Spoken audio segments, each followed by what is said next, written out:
এক পর্যায়ে সে হাঁটতে হাঁটতে একবার একটা ঈগলের কাছে চলে যায়। তখন ঈগলের বাচ্চারা বলে যে বাবা, বলো যে এই তুমি উড়ছো না কেন? বলছে না, উড়া তো আমার কাজ না। বলছে উড়া তোমার কাজ, উড়ো তুমি। তখন সে ইন্সপিরেশন পেয়ে সে আস্তে আস্তে উড়া শুরু করে দেয়। তার মানে এতদিন মুরগি যারা ছিল তারা বলেছে তোমার কাজ উড়া না, সেজন্য ওই উঠতে পারেনি। যখনই তাকে ইন্সপিরেশন দিয়েছে, সে ইন্সপিরেশন পেয়ে সে উড়া শুরু করেছে। তো সুতরাং তোমাদের মধ্যে একটা পিছু টান আছে।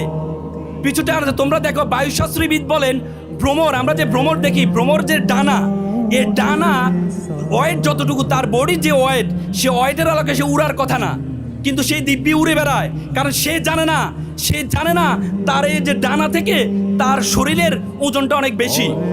এজন্য তোমরা কখনো তোমার পিছু ডানের দিকে তাকাবা না, তোমরা সবসময় সামনের দিকে তাকাবা।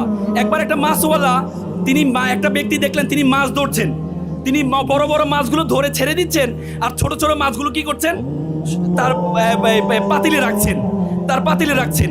তখন বলা হলো যে আচ্ছা, আপনি যে বড় মাছগুলো,